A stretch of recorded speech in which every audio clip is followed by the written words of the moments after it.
जय हिंद दोस्तों, welcome to फौजी बाबा क्लासेज।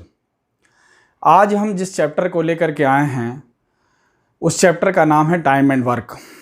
जैसा आप सभी लोग जानते हैं, टाइम एंड वर्क एक ऐसा चैप्टर है जो एकेडमिक के क्लासेज से स्टार्ट होकर के और हर कंपटीशन के एग्ज़ाम में पूछा जाता है। Starting from a simple constable exam up to state PCS level exams, this chapter is asked. Only thing level varies, even though railway level vary करेगा। इस चैप्टर के इम्पोर्टेंस को देखते हुए हम इसको दो पार्ट में पढ़ाएंगे। आज का जो पार्ट होगा वो टाइम एंड वर्क के टोटल बेसिक कंसेप्ट को क्लियर करने के लिए है।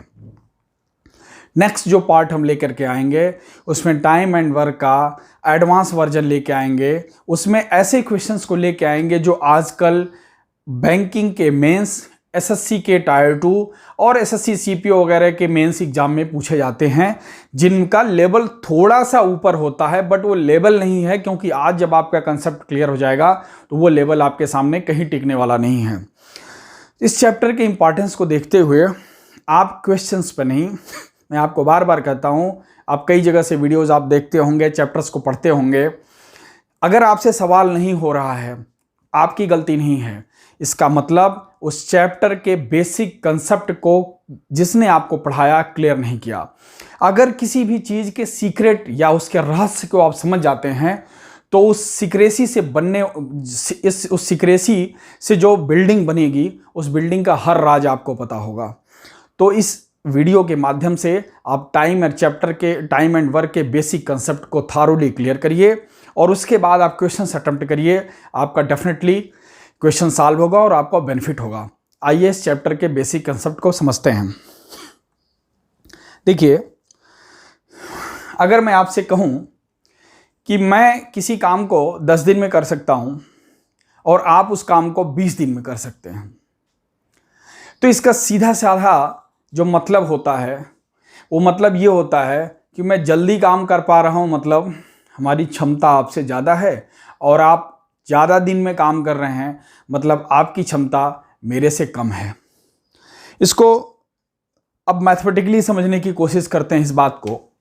मान लीजिए A किसी काम को 5 दिन में करता है और B किसी काम को 10 दिन में करता है। वही बात जो मैंने आपसे बोला, इसका मतलब A की ये डेज हैं, A की जो कार्य क्षमता है वो B से ज़्यादा है, क्योंकि B 10 दिन लिया, A 5 दिन लिया। और यहां देखने से सीधे सीधे हमको लग रहा है कि B अगर आधा ही टाइम ले रहा है तो इसकी कार्य क्षमता इससे दूना होगी। इसकी जो इफिशियंसी होगी, इसको काम करने की जो क्षमता होगी, इसकी जो ताकत होगी, इसका जो पावर होगा, वो B की अपेक्षा डबल होगा। चूंकि यहां पर सीधे सीधे 5 और 10 का अंतर था, तो आपने देख लिया ये 10 का आधा है तो इसका डबल होगा। बट कई जगह ये अंतर इतना सिंपल नहीं रहता है। उस जगह हमको इन डिजिट्स का LCM लेना पड़ता है। जिन डेज में ये काम पूरे हो रहे हैं उनका LCM लेना पड़ता है, फिर हमको कार्य क्षमता निकालनी पड़ती है। तो बेसिकली यहां जो आपने देखा कि 10 दिन में अगर कोई आदमी काम कर रहा है, कंप्लीट कर रहा है, और एक 5 दिन में काम कंप्लीट कर रहा है, तो 5 दिन में करने वाले की एफिशिएंसी 2 हुई या डबल हुई, और 10 दिन में काम करने वाले की एफिशिएंसी 1 हुई या जस्ट हाफ हुई।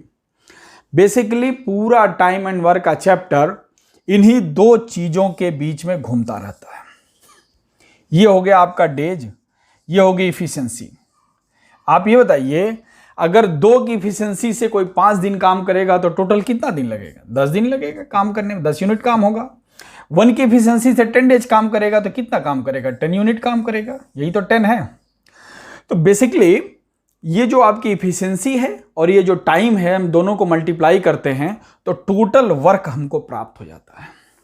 अभी हमने इसमें क्या देखा कि अगर किसी की कार्य क्षमता ज़्यादा है तो वो कम दिन ले रहा है, किसी की कार्य क्षमता कम है तो वो ज़्यादा दिन ले रहा है। लेकिन सेम वर्क के लिए अगर हम उसकी इफिशियंसी से डेज में मल्टीप्लाई करते हैं तो जो number of units of the work आते हैं वो सेम आते हैं।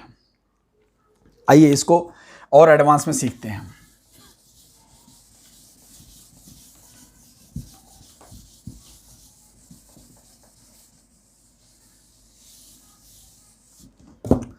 मान लीजिए ए, बी और सी 3 लोग हैं।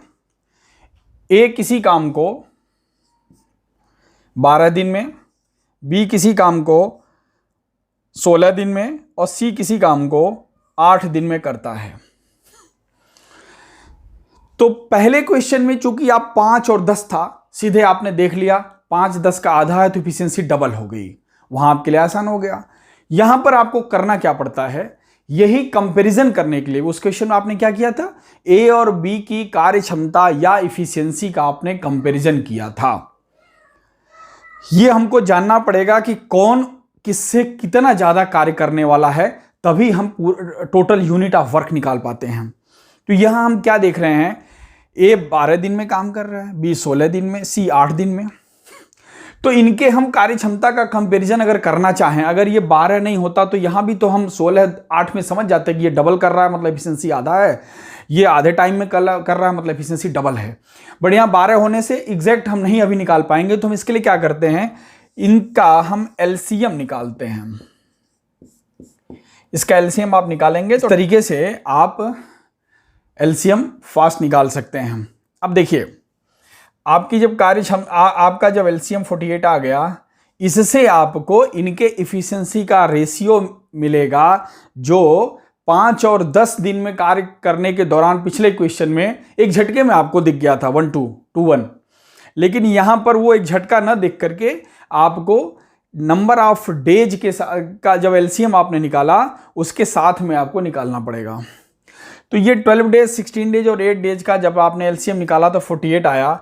अब इस 48 को 12 से जब हम डिवाइड करते हैं तो ये हो गया 4, ये हो गया 3, ये हो गया 6। देखिए बेसिकली क्या हुआ, ये जो 4 आया, 3 आया, 6 आया, ये ए, बी और सी की इफिशियंसी आई या इनकी कार्य क्षमता आई। क्यों? क्योंकि ए अगर किसी काम को 12 दिन में करता है, बी अगर किसी काम को 16 दिन में करता है, सी 8 दिन में करता है, तो देखने से ही लग रहा है बी की इफिशियंसी तो इससे कम होगी, जस्ट आधा होगी। यहां देखिए आधा है। ए की इफिशियंसी बी से भी, ए की इफिशियंसी चूंकि ये कम टाइम ले रहा है तो बी से ज़्यादा होगी। यहां पे देखिए ए की इफिशियंसी ज़्यादा है। तो बेसिकली हम इस क्रिया के द्वारा करते क्या हैं, नंबर ऑफ डेज जो दिए हैं उनका हम एलसीएम निकालते हैं। ये जो मिलता है एक्चुअली यही टोटल वर्क होता है, और ये जो आते हैं ये होते हैं इफिशियंसी, और ये तो डेज हैं ही। इनसे आप ये समझ सकते हैं कि अगर डेज में इफिशियंसी का हम मल्टीप्लिकेशन करेंगे तो number of total unit of work मिलेगा, टोटल वर्क मिल सकता है। ठीक है, टोटल वर्क की यूनिट मिल जाएगी, यूनिट वर्क मिल जाएगा। ठीक है, तो इस तरीके से आपको इनकी इफिशियंसी निकालनी होती है। और जब एक बार आपको इफिशियंसी मिल गई तो इसके बेस पर 2-3 टाइप के जो भी क्वेश्चंस बनते हैं उनको सॉल्व करना सेकंड्स का खेल होता है। जब इस क्वेश्चन को आप पूरी तरह देख लेंगे तो आप देखेंगे कि रियली इसमें पेन पेपर की जरूरत नहीं होती है। 12, 16, 8 का एलसीएम निकालने के लिए आपको पेन नहीं पकड़ना है, आपको ऐसे ही पता होगा बाय प्रैक्टिस, यू नो। ऐसी संख्या जो तीनों से लिस्ट संख्या जो तीनों से कटती हो वो होगा 48, 12 4 जा 48, 16 3 जा 48, 8 6 जा 48। तो जब आपको एलसीएम मिल गया तो आपको कार्यक्षमता मिल गई। जब आपको कार्यक्षमता मिल गई तो जो भी क्वेश्चंस अब आगे बनते हैं इस पर, वो हम आपको दिखाते हैं किस तरह से क्वेश्चन बनते हैं और किस तरह से आप सॉल्व करते हैं।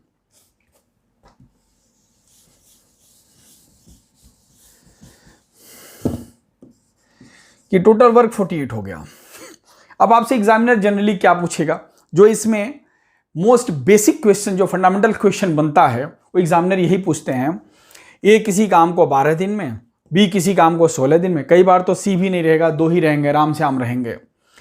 सी किसी काम को 8 दिन में, तो ये बताइए कि ए, बी और सी मिलके उस काम को कितने दिन में करेंगे। ये टाइम एंड वर्क का जो सबसे बेसिक फ्रेमिंग है वो यही है।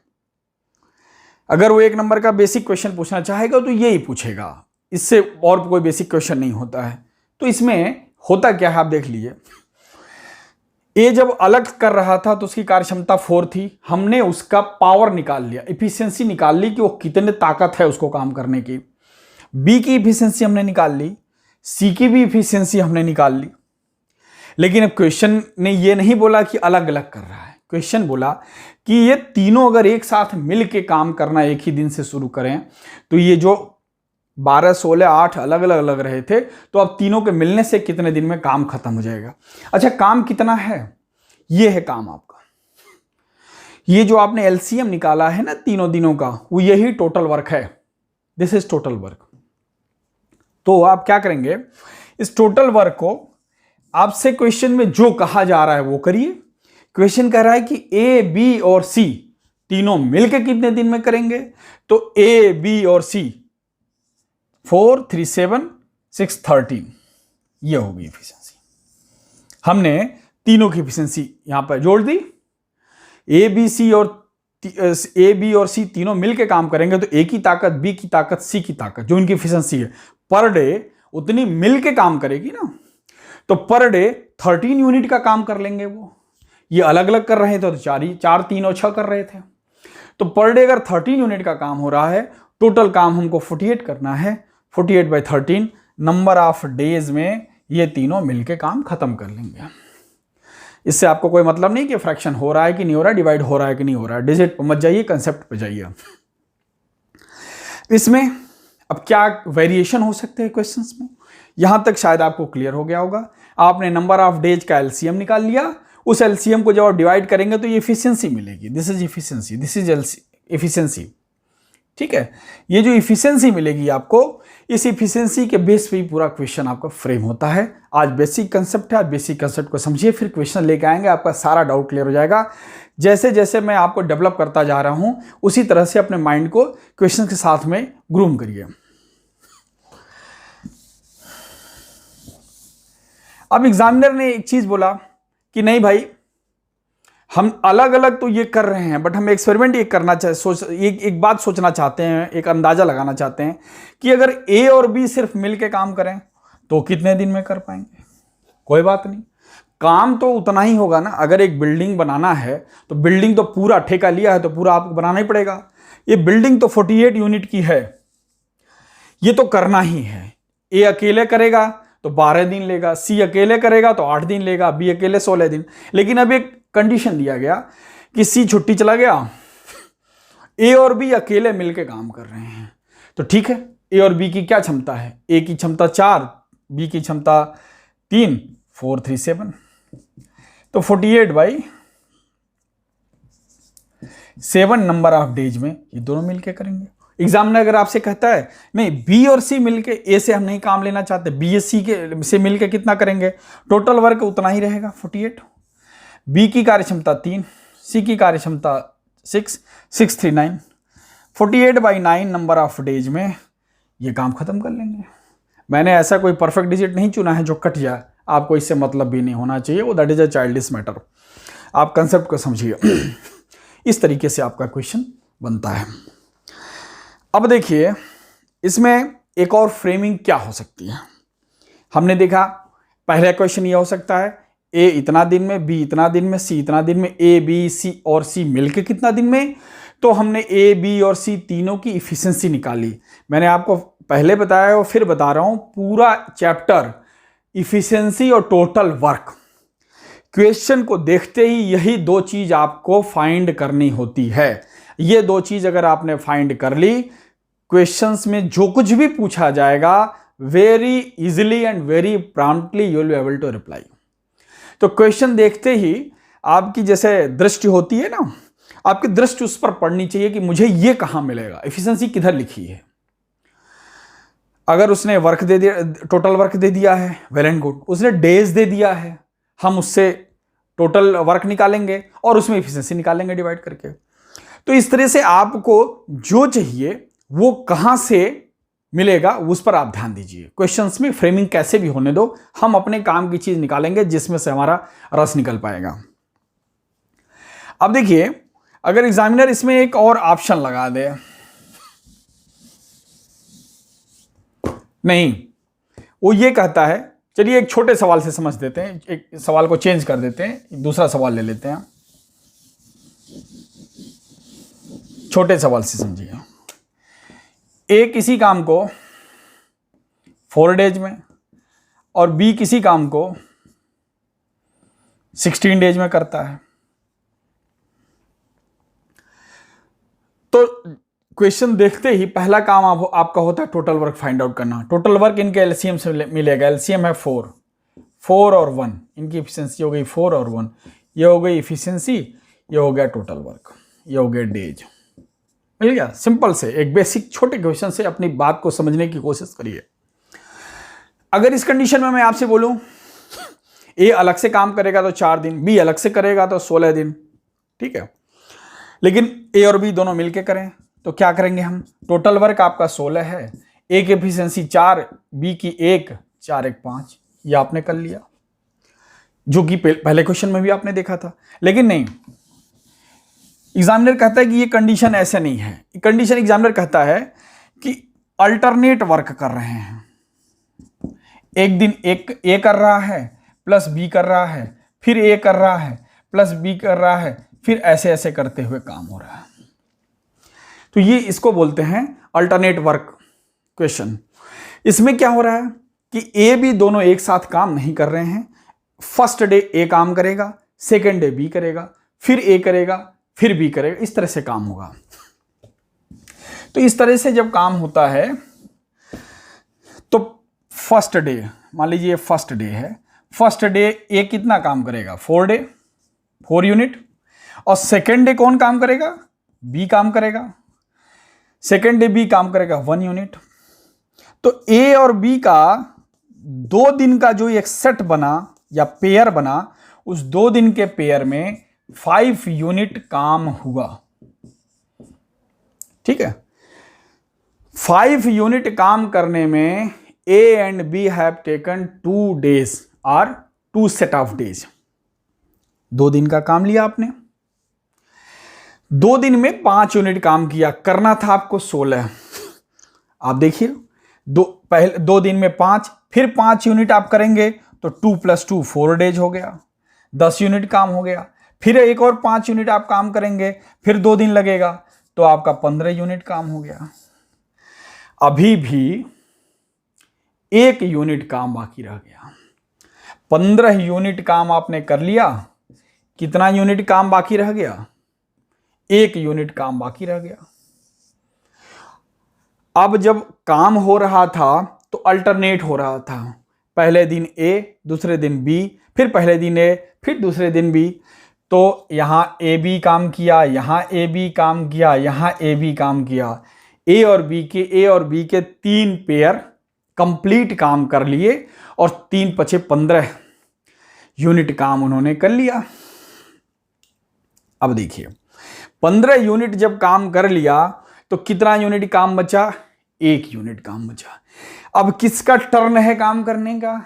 ए का टर्न है काम करने का। ए की इफिशिएंसी कितनी है? 4 यूनिट पर डे। काम कितना करना है? Only 1 unit. कितना टाइम लगेगा? 1/4। ठीक, टोटल काम हो गया। अब आपको यह बताना है कि इस अल्टरनेट वर्क में कितने दिन लगे। देखिए, पहला 5 काम करने में 2 दिन, दूसरा 5 काम करने में 2 दिन, तीसरा 5 काम करने में 2 दिन, 6 डेज तो आपको दिख रहे हैं। लेकिन जो 1 यूनिट बचा था उस काम करने में कितना दिन लगा? 1/4। तो 6 unit plus 1/4 number of days will be required to complete the work in the alternate formation. ये एक ऐसा क्वेश्चन है, बहुत सिंपल क्वेश्चन है, बहुत आसानी से समझ में आने वाला क्वेश्चन है और एग्जाम में आने वाला क्वेश्चन है। फिर भी मैं आपको एक बार दोबारा बताऊंगा। मैं चाहूंगा कि इसको आप अपने माइंड में फीड कर लें कि इतना सिंपल क्वेश्चन एटलीस्ट एग्जाम में गलत ना हो। इसके कई सारे वेरिएशन आते हैं। मंकी वाला एक क्वेश्चन आता है, मंकी चढ़ रहा है, 4 फीट चढ़ रहा है, 2 फीट उतर रहा है, उस दौरान क्या होगा। इसी में निगेटिव वर्क का भी क्वेश्चन आता है। हम उन सबों को एडवांस में भी देखेंगे, कुछ यहाँ भी देख लेंगे। अभी आप जो मैं कंसेप्ट बता रहा हूँ उस पर आप कंसंट्रेट करिए।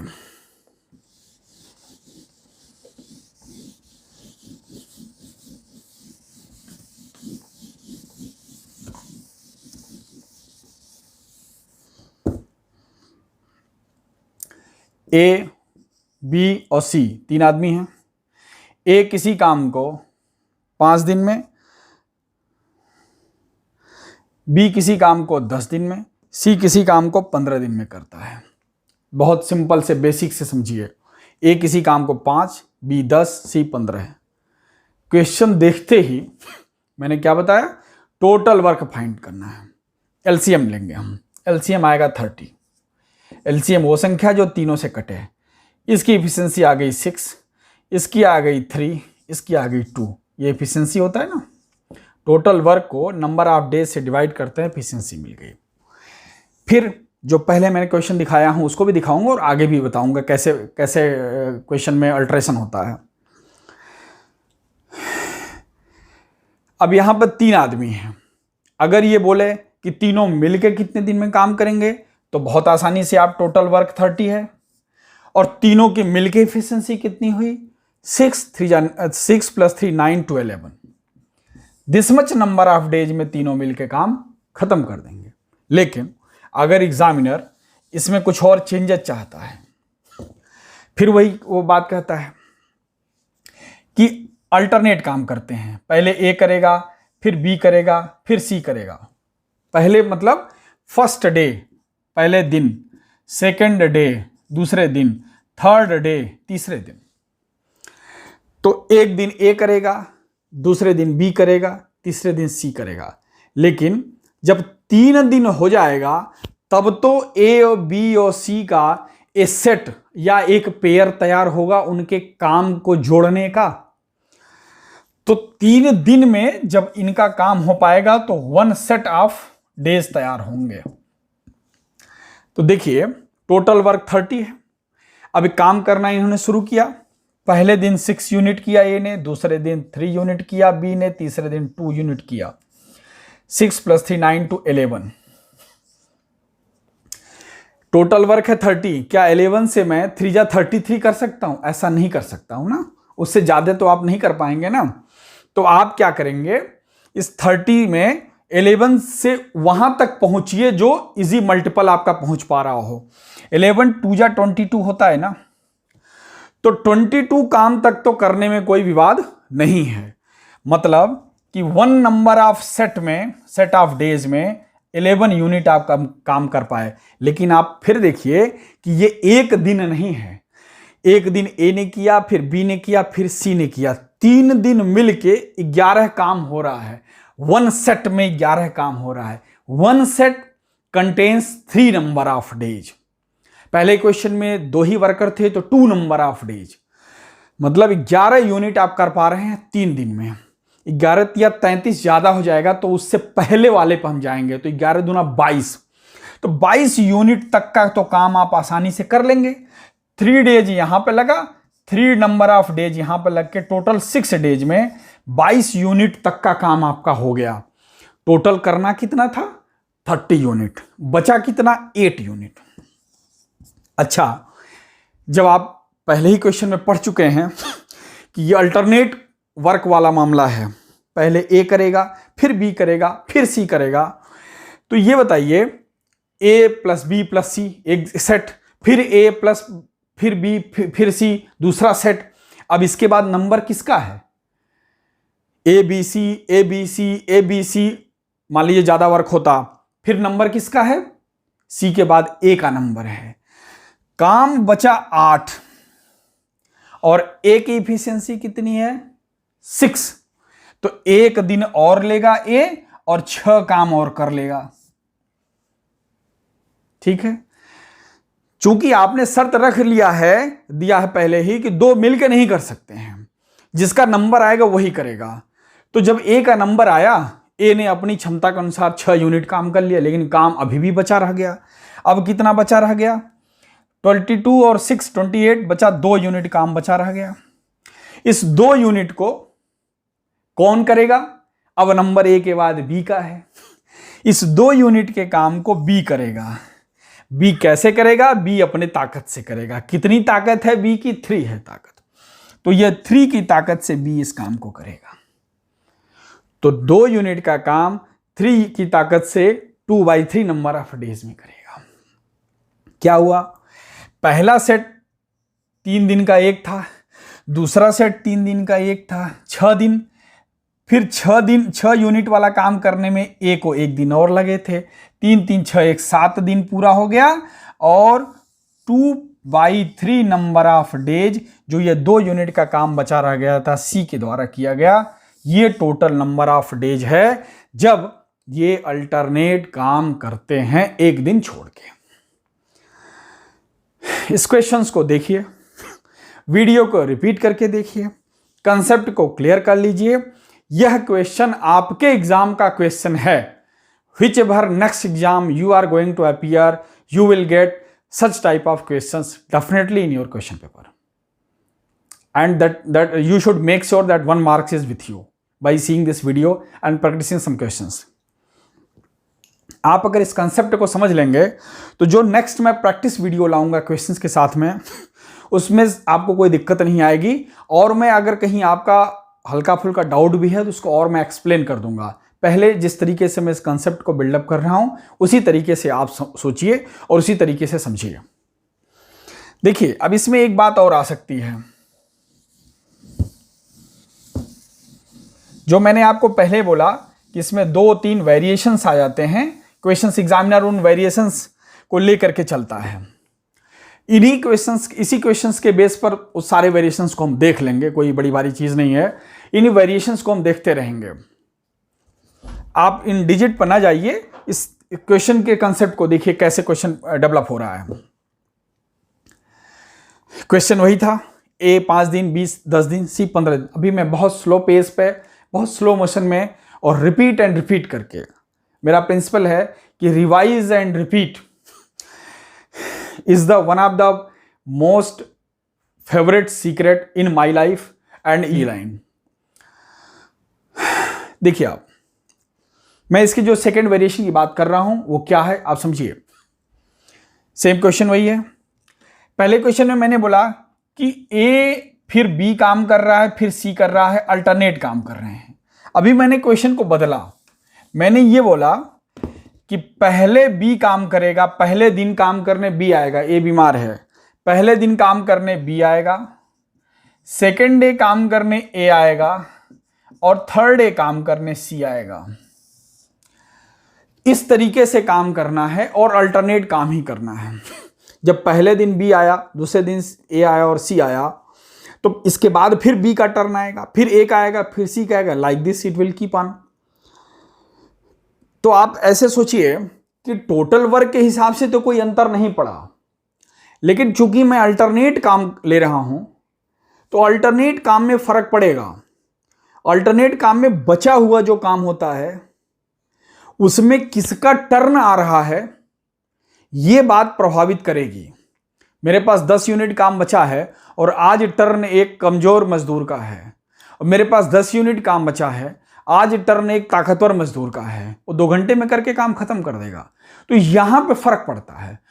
तीनों मिलके काम करते तो एक कम करता, एक ज्यादा करता, मिलके जितना नंबर ऑफ डेज लगना था उतना ही लगता। बट इस केस में वेरिएशन है, इस वेरिएशन को समझिए और अपने माइंड में फीड करिए। देखिए, पहले ए और बी और सी का रिपीटिशन था, अब क्या है, बी ए और सी का है। तो बी ए और सी जब करेंगे तो बी की क्षमता कितनी है 3, ए की क्षमता कितनी है 6, सी की क्षमता है 2। ये 3 दिन के सेट में तो उतना ही काम होगा जितना ए बी और सी के रिपीटिशन में हो रहा था, उसमें भी इतना ही काम हो रहा था 11 यूनिट, इसमें भी 11 यूनिट काम होगा। ये 3 डेज का एक सेट होगा, 1 सेट ऑफ 3 डेज होगा ना। अगेन मैं आपको बता रहा हूं इंटू 3 × 33 तो काम आप कर नहीं सकते हैं, उससे पहले तक कर लीजिए, फिर हम देखेंगे। अभी बचा हुआ आम पहले एक एक आम बांट लीजिए, फिर जो बचा हुआ आम है उसको काटेंगे, देखेंगे किसको कितना मिलता है। तो इससे पहले कितना है 22 तक तो हम काम कर पाएंगे। तो BAC, फिर टर्न आया B का, फिर टर्न आया A का, फिर टर्न आया C का, अगेन 11 यूनिट काम हो गया। फिर 3 डेज के एक सेट में फिर 11 यूनिट काम आप कर पाए। टोटल काम आपने 22 यूनिट का काम कर लिया और आपको 6 डेज का 6 डेज आपको लग गए, मतलब 2 सेट आपने लगाया ना, 3-3 दिन का एक सेट, 22 यूनिट आप काम कर पाए। अब देखिए, जब BAC का टर्न चल रहा है तो 22 यूनिट तक BAC का टर्न था। अब टर्न किसका आएगा? काम जिसने पहले स्टार्ट किया था सबसे पहले, फिर B ने काम स्टार्ट किया था। B ने काम स्टार्ट किया था तो B का टर्न आएगा। तो कितना यूनिट काम बचा है? अभी 8 यूनिट काम लेफ्ट ओवर है। B कितना करेगा? 3 यूनिट काम करेगा। B ने जब 3 यूनिट काम कर लिया, 5 यूनिट काम फिर बचा रह गया। एक दिन और लगा दिया B ने एक दिन और लगा दिया, 25 यूनिट तक काम हो गया आपका। 25 यूनिट तक काम आपका हो गया। अब देखिए कितना काम बचा रह गया आपका? 5 यूनिट काम और बचा रह गया। इस 5 यूनिट के काम को करने के लिए B के बाद किसका नंबर है? B के बाद A का नंबर है। तो 5 यूनिट का काम बचा रह गया। आज काम करने का नंबर आया है A का, A की क्षमता 6 है, तो 5/6 डेज में वो इस काम को फिनिश कर देगा। 25 यूनिट तक काम पहले हो गया था। 25 यूनिट तक काम करने में 6 और 1 7 डेज लगे थे। 7 days plus 5/6 number of days में ये काम वो खत्म कर लेंगे। आपने देखा पहले ABC का जब सेट बन रहा था उस समय जो वैल्यू आई थी, और BA और C का जब सेट बना है तो ये वैल्यू अलग आई है। क्यों? क्योंकि जो लेफ्ट ओवर टास्क है उसको फिनिश करने वाले आदमी की क्षमता वेरी कर रही है। इस तरीके से क्वेश्चंस आते हैं।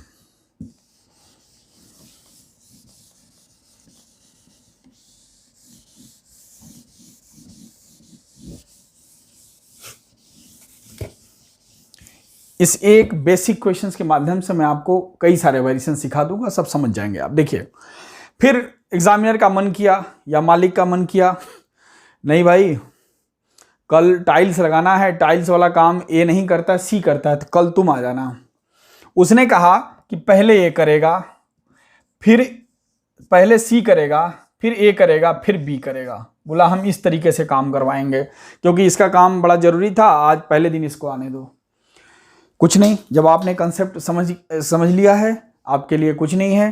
टोटल वर्क आपके पास यहाँ है, इसी को सेट में बनाते जाइए। C की कार्य क्षमता कितनी है? 2। A की कार्य क्षमता कितनी है? 6। B की कार्य क्षमता कितनी है? 3। अगेन टोटल कार्य क्षमता वही 11। एक सेट के 3 डेज के एक सेट में, 1 सेट ऑफ 3 डेज में इन्होंने 11 काम किया। अगेन 3 × 33 जा नहीं पाएंगे, उसके पहले तक का काम आप डिसाइड कर लीजिए, फिर बचे हुए आम को बांटेंगे। दूसरा जो सेट आप बनाएंगे अगेन CAB अगेन करेंगे, 2 6 3 करेंगे, अगेन 11। तो 22 यूनिट तक का काम तो आपके पास हो गया। ये लिखना पढ़ना आपको समझाने के लिए पड़ रहा है। जब आप इसको प्रैक्टिस में लाएंगे, ये सब लिखना नहीं है। आपसे CAB पूछा, आपने बस CAB आपने जोड़ा 11 11 दूनी 22, 22 के बाद बचा 8 करेगा कौन? जिसका नंबर आएगा पहले, उसके करने के बाद कितना बचा, फिर जिसका नंबर है डिवाइड करेंगे। ये सारी चीजें वर्बल हैं। यू बिलीव, अगर आप वीडियो को आप अच्छे से समझ पाएंगे, आप वर्बल करने लगेंगे। 22 तक आपने काम कर लिया। कितना काम बचा? अगेन वही 8 काम बचा। 8 काम बचा। अब देखिए CAB, फिर CAB काम स्टार्ट हुआ था C से, फिर किसका टर्न आएगा? C का। C का टर्न आएगा। C की कार्य क्षमता कितनी है? 2। C 2 काम करेगा तो बचेगा कितना? 6। एक दिन और ले लिया C ने एक दिन और ले लिया और 24 काम का हो गया। बचा कितना काम? 6 काम बचा। इस 6 काम को C के बाद कौन करने आएगा? ए का नंबर है, ए की इफिशियंसी कितनी है? 6 है। 6 काम को 6 इफिशियंसी से 1 डे में खत्म कर लेगा, तो 1 दिन और इधर लग गया और आपका टोटल काम 30 पूरा हो गया। 3 के 2 सेट आपने 6 दिन आपने यहां ले लिए थे, 6, 7, 8 दिन में टोटल आपने काम खत्म कर लिया। आपने वेरिएशन देखा, starting from A, starting from B and starting from C, तीनों में नंबर ऑफ डेज किस तरीके से वेरी किए। आई होप ये क्वेश्चन आपको क्लियर है और आपके टाइम एंड वर्क के बेसिक कंसेप्ट के लिए यह एक बेस तैयार करने का काम करेगा। इस कंसेप्ट के बेस पर टाइम एंड वर्क के जो भी क्वेश्चन आप आएंगे आप आसानी से सॉल्व कर पाएंगे।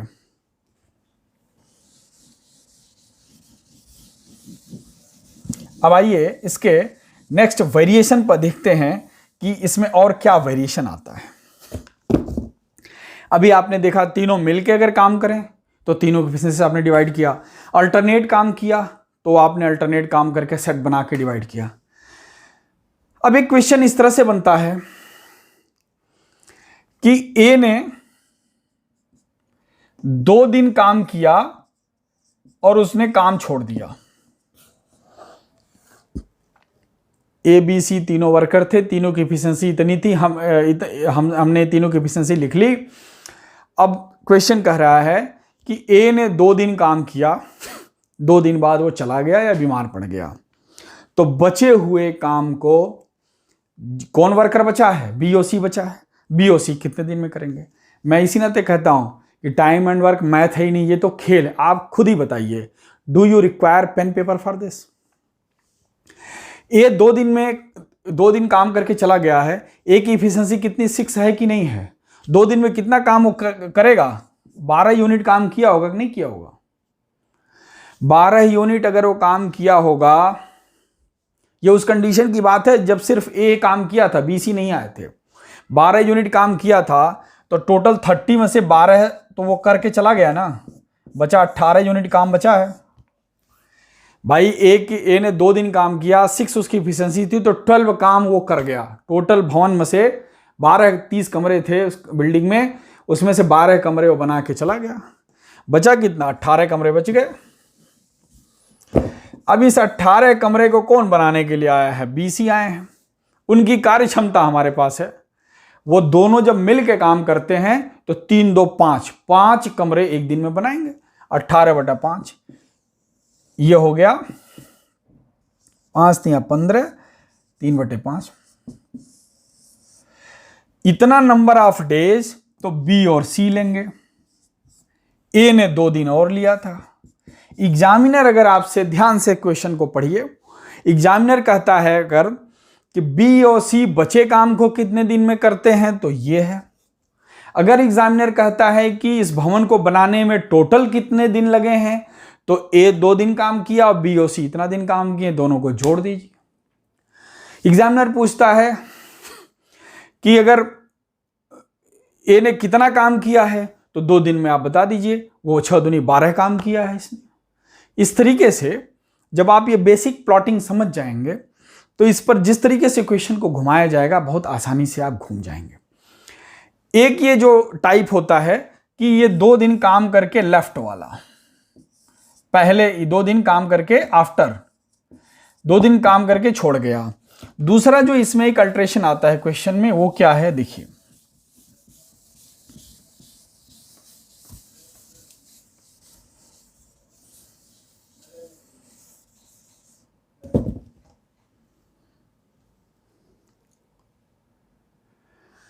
दूसरा एक क्वेश्चन आता है, ए बी और सी 3 वर्कर थे। मैंने अभी जो क्वेश्चन बताया उसमें बताया कि ए 2 दिन काम करके छोड़ गया। इस क्वेश्चन में मैं आपसे ये कह रहा हूं कि ये सी है ना, ये 2 दिन पहले चला गया है काम छोड़ करके। सब लोग काम शुरू किए, ए बी और सी तीनों काम मन लगा के कर रहे थे, सोच रहे थे तीनों मिलके 6, 3, 9 to 11 30/11 डेज में हम कर देंगे। लेकिन सी को कुछ अर्जेंट रिक्वायरमेंट आ गई, 2 दिन पहले चला गया। तो ये बताइए, सी जब 2 दिन पहले चला गया तो सी के हिस्से का जो काम होगा बाकी लोगों को तो करना पड़ेगा कि नहीं करना पड़ेगा। और बाकी लोग कौन है? जो बचे हुए हैं। बचा कौन है? ए और बी। और सी कितना काम छोड़ के गया है? 2 दिन नहीं किया ना, तो 2 दिन रहता तो क्या करता वो? भैया सी की इफिशियंसी थी 2 और 2 दिन रहता तो 2 2 जा 4 यूनिट काम करता कि नहीं करता? अगर ये 4 यूनिट काम उसने नहीं किया तो ये काम करना पड़ेगा बाकी मजदूरों को, घर तो बनना है। तो टोटल काम पहले तो 30 था, ये 4 यूनिट का काम ये बंदा छोड़ के चला गया है। इसमें जोड़ दीजिए।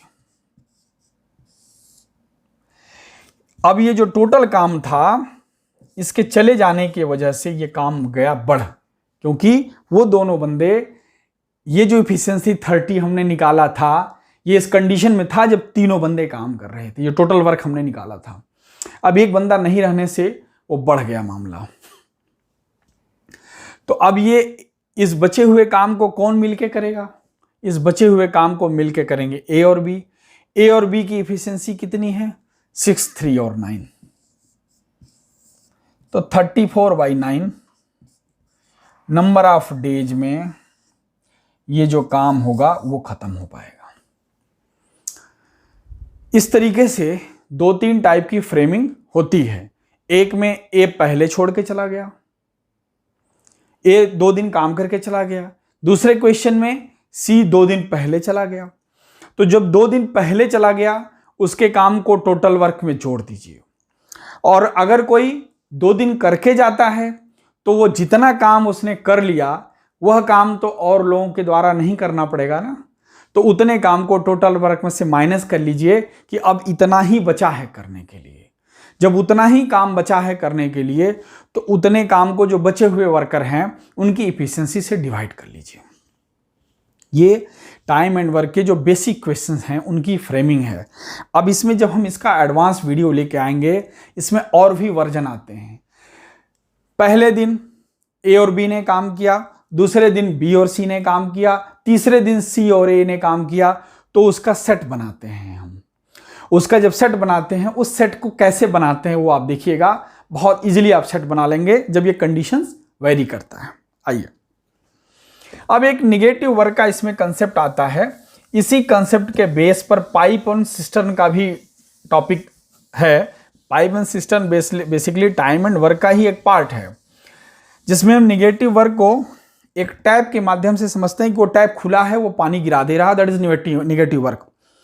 तो ठीक है, हम उसी को मैथमेटिकली समझने की कोशिश करेंगे। ए किसी काम को 4 डेज में, बी किसी काम को 8 डेज में, और सी उस काम को खराब कर रहा है 12 डेज में। सी उस काम को खराब कर रहा है, बिगाड़ रहा है। ये दोनों बिल्डिंग बना रहे हैं, ये जाके तोड़ दे रहा है, इससे झगड़ा है। ये है निगेटिव वर्क। इसमें क्या कैसे करते हैं काम, उसी के बेस पे pipe and system very easily आप समझ जाएंगे। अगेन वही, हमको एलसीएम तो लेना ही है। 4, 8, 12 एलसीएम कितना हो गया? 24 ले लीजिए। ये हो गया 6, इसकी इफिशियंसी हो गई 3, इसकी इफिशियंसी हो गई 2। याद रखिए, चूंकि ये बिल्डिंग गिरा रहा है तो इसकी इफिशियंसी माइनस में हम मानेंगे, मैथमेटिकली माइनस में मानेंगे, क्योंकि निगेटिव वर्क कर रहा है। अब आपसे अगर एग्जामिनर पूछता है, ये टोटल वर्क है आपका, एग्जामिनर पूछता है ए 4 दिन में बनाता है, बी 8 डेज में बनाता है, सी 12 डेज में खराब करता है, बिल्डिंग को गिरा देता है। हमने बेसिकली इससे इनकी इफिशियंसीज और टोटल वर्क को फाइंड कर लिया।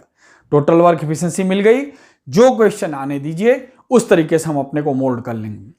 अब एग्जामिनर आपसे पूछा कि ए, बी और सी तीनों मिल के काम कितने दिन में खत्म करेंगे। अच्छा ये बताइए, सी तो काम कर नहीं रहा है, सी तो काम खराब कर रहा है। तो मतलब इसके निगेटिव वर्क का ए और बी के पॉजिटिव वर्क पर फर्क तो पड़ेगा ही पड़ेगा। तो ए और बी का काम कितना है? अगर ए और बी मिलके काम करेंगे 6 + 3, और सी भी उन्हीं के बीच में घुसा हुआ है, एक तरफ बना रहा है उसी दिन वो खराब कर रहा है, तो सी 2 यूनिट काम बिगाड़ देगा, क्योंकि ये काम खराब कर रहा है, इसको मैथमेटिकली माइनस मानेंगे। तो टोटल इफेक्टिव वर्क जो हुआ, काम तो दिन भर चला, दीवार इतनी बनी, लेकिन गिराने की वजह से वो 5 फीट ही बची, बनी 10 फीट, बची 5 फीट। तो टोटल इफेक्टिव वर्क जो रहा वो कितना रहा? 6, 3 और 9, 9 में से 2 गया 7 यूनिट ही इफेक्टिव वर्क रहा due to this culprit, due to this negative work. ये गांव का बिगड़ैल है ये। अब इस 7 यूनिट के इफिशिएंसी से जो आपका टोटल वर्क है, 24 कमरे बनाने हैं 7 कमरे के हिसाब से, this much number of days लगेगा। I hope this is clear. इसमें बहुत ज़्यादा एक्सप्लेनेशन की जरूरत भी नहीं, आप समझ पा रहे होंगे।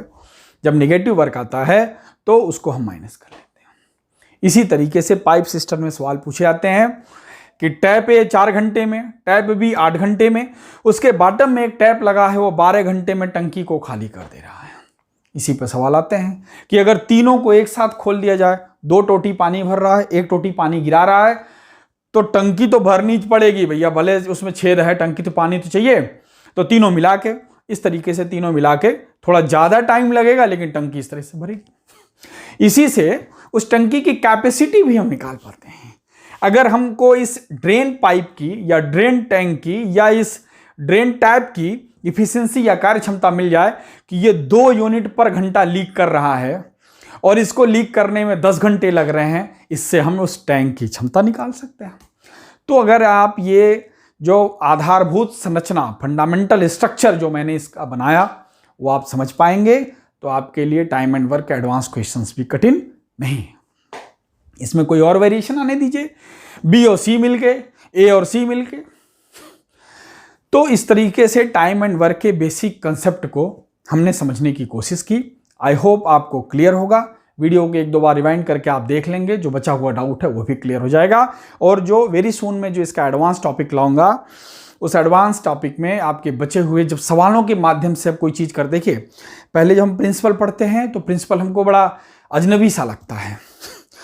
जैसे उस प्रिंसिपल को जब हम अप्लाई करना सीखते हैं तब हमको लगता है कि हाँ इसका मतलब ये था, और सिर्फ आप प्रिंसिपल पढ़ के चले जाएंगे, उसको अप्लाई करना नहीं, आपको नहीं आता, वो भी हथियार आपके पास है, चलाना नहीं आता, इस टाइप से होता है। और आपको चलाने आए, हथियार ना हो, तो प्रिंसिपल और प्रैक्टिस, ट्रिक्स एंड प्रैक्टिस दोनों मिल करके जादू दिखाते हैं। टाइम एंड वर्क में एक और टाइप के क्वेश्चंस बहुत कॉमन हैं जो पूछे जाते हैं, वो होते हैं इक्विवेलेंट वर्क के क्वेश्चन। उसमें कुछ नहीं है, वेरी सिंपल चीजें हैं। जब हम 2 वर्करों की कार्य क्षमता की तुलना करते हैं, कार्य क्षमता का तुलना करने का मतलब यह हुआ, आपने पहले क्वेश्चन में दिखा कि ए किसी काम को 5 दिन में, बी किसी काम को 10 दिन में करता है, तो ए की इफिशिएंसी डबल थी कि नहीं थी? इसका मतलब कि जिसकी इफिशिएंसी ज्यादा, उसके द्वारा लिया गया नंबर डेज कम है। तो कई बार क्वेश्चंस ऐसे पूछ देता है, वो पूछ क्या देता, बेसिकली ये कंसेप्ट बिल्डिंग है। ए और बी 2 वर्कर हैं, बी किसी काम को 30 डेज में करता है, बी किसी काम को 30 डेज में कर रहा है, और वो ये कहेगा कि ए कितने दिन में काम किया, ये ना बता के वो कहेगा कि ए की कार्य क्षमता जो है या एफिशिएंसी जो है वो बी से 20% मोर है। ठीक, ए और बी 2 वर्कर हैं, बी किसी काम को 30 डेज में करता है, फुल स्टॉप। ए की कार्य क्षमता बी से 20% अधिक है, तो ए कितने दिन में काम करेगा? पहले हमने इस चीज को अच्छी तरह समझ लिया है कि जिसकी कार्य क्षमता ज्यादा है उसके द्वारा लिया गया नंबर ऑफ डेज या टाइम या पीरियड कम होगा, लेकिन कितना कम होगा उसको मैथमेटिकली हम यहां देखेंगे। कंपैरिजन में कैसे देखेंगे? ए की कार्य क्षमता बी से 20% अधिक है। जब हम परसेंटेज का टॉपिक आपको पढ़ाएंगे, इस चीज को अच्छे से समझा देंगे। 20% मतलब 20/100 मतलब 1/5। 20% अधिक है, जब भी हम परसेंटेज पढ़ाएंगे इस चीज को बहुत अच्छे समझा देंगे। अभी आप इतना समझिए, 20% अधिक मतलब 5 पर 1 अधिक। 1/5 तो 20% हुआ, लेकिन 20% अधिक, 20% अधिक मतलब 100% तो था ही, 20% और 100% क्या होता है 1, 20% क्या है 1/5 इक्वल कितना हो गया 6/5, मतलब ये B है और ये A है, ये होता है। तो इतनी चीज़ों को हम माइंड में कैलकुलेट करते हैं। हमने देखा 20% मोर, 20% मतलब 1/5, 5 से एक मोर मतलब 6, मतलब B की कार्य क्षमता 5 है तो C की कार्य क्षमता कह रहा है 6 है अकॉर्डिंग टू द क्वेश्चन। अब आप खुद ही बताइए, अगर किसी की कार्य क्षमता कम हो और वो 30 दिन ले रहा हो और किसी की कार्य क्षमता ज़्यादा हो तो वो 30 दिन से कम लेगा या ज़्यादा? कार्य क्षमता ज़्यादा है तो 30 दिन से तो कम ही लेगा कि नहीं लेगा? कितना कम लेगा आप देख लीजिए। बेसिकली ये जो इफिशिएंसी है, नंबर ऑफ डेज इनके अपोजिट होते हैं, क्योंकि आपने देखा है जिसका नंबर ऑफ डेज ज़्यादा उसकी इफिशिएंसी कम, जिसकी इफिशिएंसी ज़्यादा उसका नंबर ऑफ डेज ज़्यादा। तो ये इफिशिएंसी और number of days inversely proportional होते हैं।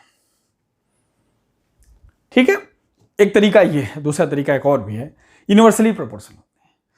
अगर ये इसकी इफिशिएंसी 6 यूनिट होगी तो इसके द्वारा लिया गया नंबर ऑफ डेज 5 यूनिट होगा, नॉट 5 डेज, 5 यूनिट होगा। अगर इसकी इफिशिएंसी 5 डेज है तो इसके द्वारा लिया गया जो टाइम होगा, डेज होंगे, वो 6 यूनिट होंगे। इसी 6 यूनिट को तो आपको 30 डेज कह रहा है वो एग्जाम में। 6 days is equal 30, 6 unit is equal 30 days, 1 unit is equal 5 days, 1 unit 5 days, तो 5 डेज इज इक्वल 25 डेज है। किस तरीके से एग्जामिनर आपको घुमाएगा उसको एडवांस में हम सब लेके आएंगे, अभी हम आपको कॉम्प्लिकेट नहीं करना चाहते ना, वीडियो लंबा हो जाएगा। वो कहेगा A, B और C 3 वर्कर हैं, B किसी काम को 30 डेज में किया, A की कार्य क्षमता बोल दिया B का 20% ज़्यादा, C की कार्य क्षमता B से 15% कम, इस तरीके से करेगा। तो अभी जो मैंने आपको कंपैरिजन करके बताया उनका यूज यहाँ पर आएगा। जब आप इनका इस हिसाब से जब आप इनका नंबर ऑफ डेज निकाल पाएंगे तभी आप इनका एलसीएम निकाल पाएंगे, तभी आपको टोटल वर्क मिल पाएगा। जब आप टोटल वर्क मिल पाएगा तो एग्जामिनर क्या चाहता है तब आप उसका रिप्लाई दे पाएंगे। तो ये जो इसके पहले मैंने ए और बी का 20% वाला कंपैरिजन किया वो इस बात के लिए था कि इस तरीके से कंपैरिजन आया तो आप ऐसे नंबर ऑफ डेज वेरी करके निकाल सकते हैं। क्योंकि आपका देखिए टोटल वर्क वो क्या, efficiency into number of days, तो इफिशिएंसी को आप ले जाएंगे तो टोटल वर्क अपन डेज हो गया। ये दोनों इनवर्सली प्रोपोर्शनल हो गए कि नहीं हो गए? अगर इफिशिएंसी 6 है तो नंबर ऑफ डेज 5 लगेगा उस क्वेश्चन के हिसाब से, इफिशिएंसी 5 है नंबर ऑफ डेज 6 लगेगा।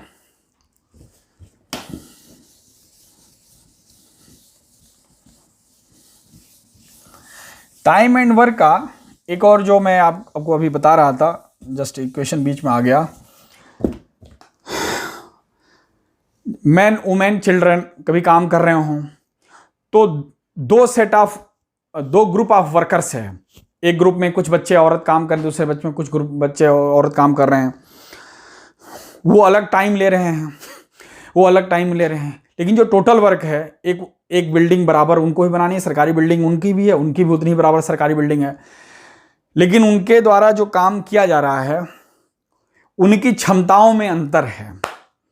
तो एग्जामिनर आपसे ये जानना चाहता है कि बेसिकली आप उन दोनों ग्रुप के जो आदमी या औरत हैं उनकी क्षमताओं को किस तरीके से आप कंपेयर कर पाते हैं।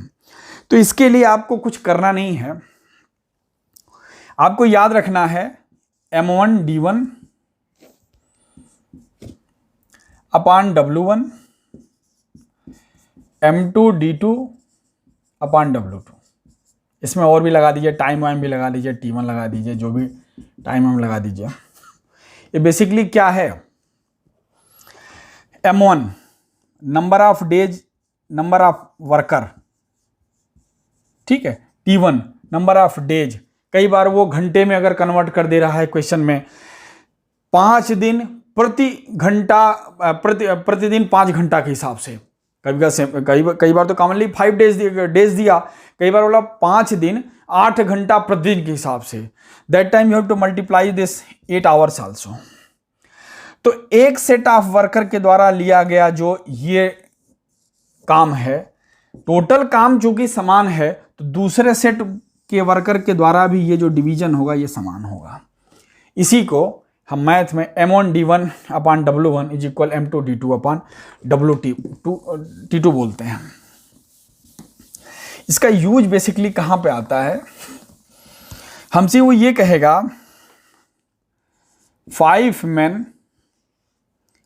or 10 women can complete a work in 6 days। दूसरे में बोलेगा तो 10 men कितने में काम कर पाएंगे, कितने दिन में काम कर पाएंगे। तो मतलब ये 2 ग्रुप ऑफ वर्क का कंपैरिजन मांगता है। तो हम कुछ नहीं इसमें करते हैं, बस वही कंपैरिजन करते हैं M1D1 अपान W1, M2D2 अपान W2। पहले में 5 आदमी था, R है, अभी प्लस भी आएगा एंड वुमेन भी आएगा।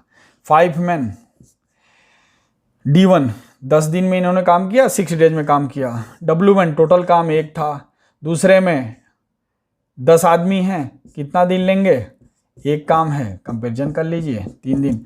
इस तरीके से आपको कंपैरिजन करना पड़ता है। कई बार वो इसको थोड़ा सा और एडवांस लेके जाता है एग्जामिनर, वो क्या कहता है 5 men and 10 women can do the work in 6 days। Second set में 10 men and 4 women कितने दिन में काम कर पाएंगे। हमको बेसिकली इसी M1D1 अपान W1, M2D2 अपान W2 से मेन और वुमेन के बीच जो कार्य की क्षमता का संबंध है वो निकालना पड़ता है। इससे जो इक्वेशन बनता है दोनों को हम कंपैरिजन कर लेते हैं और इससे बेसिकली हम इनकी कार्य क्षमता निकाल लेते हैं। और जैसे इनकी कार्य क्षमता निकल जाती है, ऐसे वो जिस टाइप से क्वेश्चन पूछ रहा हो, अगर वो मेन के फॉर्म में पूछ रहा हो तो हम वुमेन को मेन बना लेंगे। अगर वुमेन के फॉर्म में पूछ रहा हो तो एक वुमेन बराबर कितना वुमेन, उसमें पुट करके हम टोटल को वुमेन बना लेंगे। अगर वुमेन बना लेंगे तो हमको टोटल वर्क मिल जाएगा। इस क्वेश्चंस का न्यूमेरिकल जब लेके आएंगे अच्छी तरह आपको बता देंगे। बहुत ईजी टॉपिक है। बेसिकली आप समझिए, इसमें हमको मैन वुमेन या चिल्ड्रन जो भी रहते हैं उनकी कार्य क्षमता का कंपैरिजन करना होता है, क्योंकि क्वेश्चन में वो मेन प्लस वुमेन के फॉर्म का नंबर ऑफ डेज दिया, लेकिन आपसे जो सवाल कर रहा है तो वो ओनली मेन पूछेगा या ओनली वुमेन पूछेगा। तो मेन और वुमेन को एक यूनिट में कन्वर्ट करने के लिए आइदर मेन आइदर वुमेन, हमको मेन और वुमेन के बीच का रिलेशन पता करना चाहिए। इस रिलेशन को पता करने के लिए वही हम M1D1 अपान W1, M2D2 W2 लगा के इन दोनों के बीच का कंपेरिजन हमारे पास आ जाएगा 2M इज इक्वल 5 वुमेन। हम समझ गए कि मेन वुमेन के बीच में ये रिलेशन बन रहा है। यहां से हम टोटल वर्कर को आइदर मेन या वुमेन के फॉर्म में कन्वर्ट कर लेंगे। I hope this time and work topic is will be proved very useful to you. और मैं जल्दी ही इसका एडवांस सेट लेके आऊँगा जिसमें 15-20 क्वेश्चंस रहेंगे और उन क्वेश्चंस के माध्यम से आपके हर डाउट को क्लियर कर लेंगे। आप अभी इस वीडियो को बिना पेन पेपर उठाए सिर्फ वीडियो को देख लीजिए और उन चीज़ों को माइंड में सेट कर लीजिए कि हाँ मुझे ऐसे करना होता है, और जब क्वेश्चन आएगा आप डेफिनेटली उसको बहुत इजीली कर पाएंगे। जय हिंद, थैंक्स।